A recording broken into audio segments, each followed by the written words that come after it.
हिमाचल प्रदेश में राज्यसभा चुनाव के नतीजों के बाद राजनीति गरमाई हुई है। चुनाव में बीजेपी प्रत्याशी हर्ष महाजन की जीत हुई, जबकि सत्तारूढ़ पार्टी कांग्रेस के उम्मीदवार अभिषेक मनु सिंघवी की क्रॉस वोटिंग की वजह से हार हुई है। हिमाचल में भाजपा के पास बहुमत नहीं था, लेकिन कांग्रेस के 6 विधायकों ने क्रॉस वोटिंग की। इसके अलावा 3 निर्दलीय विधायकों ने भी कांग्रेस का साथ नहीं दिया। इन सब के बीच पूर्व सीएम जयराम ठाकुर ने नेतृत्व में बीजेपी का डेलीगेशन राजभवन पहुंचा और कहा कि हम बजट पेश होने से पहले डिवीजन वोटिंग चाहते हैं, लेकिन स्पीकर ने इसकी अनुमति नहीं दे रहे हैं।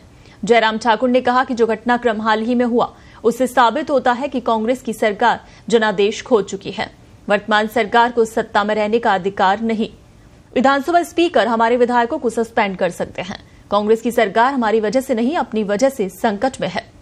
हिमाचल प्रदेश में विधानसभा की कुल 68 सीटें हैं। ऐसे में बहुमत के लिए किसी भी पार्टी को 35 सीटों की जरूरत होती है। पिछले साल हुए विधानसभा चुनाव में कांग्रेस के 40 विधायक जीते थे, जबकि भाजपा के 25 और 3 अन्य विधायकों को जीत मिली थी। क्रम घटित हुआ है हिमाचल प्रदेश में। राज्यसभा के चुनाव के परिणाम आने के पश्चात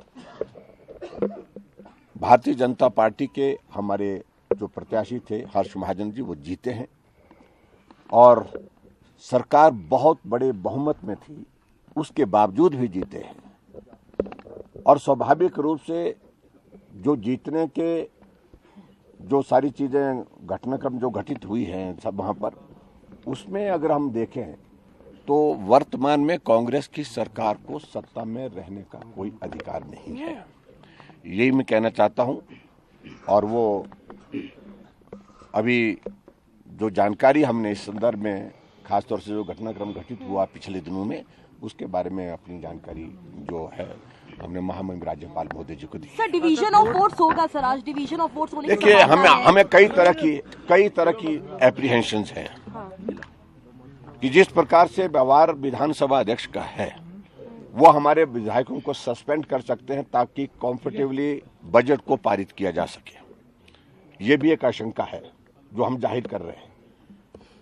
और इसके अलावा मुझे ये भी मालूम पड़ा कि कांग्रेस के कुछ विधायकों को नोटिस दिए हैं जिन्होंने वोट दिया है, और उनको नोटिस दे करके कि आपके ऊपर जो है हमारा 1:30 बजे का समय तय किया उसमें, तो उसमें जो डिफेक्शन लॉ है, जो एंटी डिफेक्शन लॉ है, उस पर उन्होंने कहा कि आपके खिलाफ कार्रवाई क्यों ना की जाए।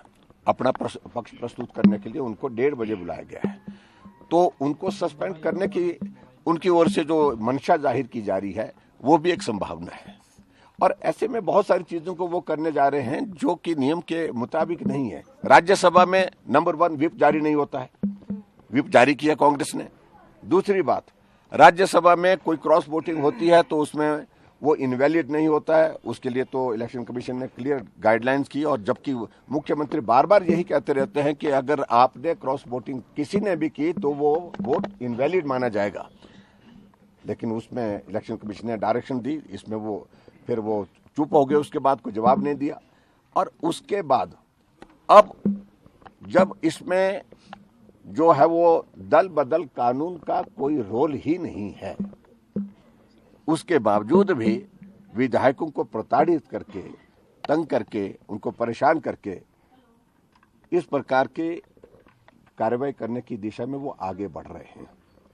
और मैं समझता हूं ये उनकी बौखलाहट है और कांग्रेस की सरकार हमारी वजह से नहीं, अपने कारणों से संकट में, इतना ही कहना।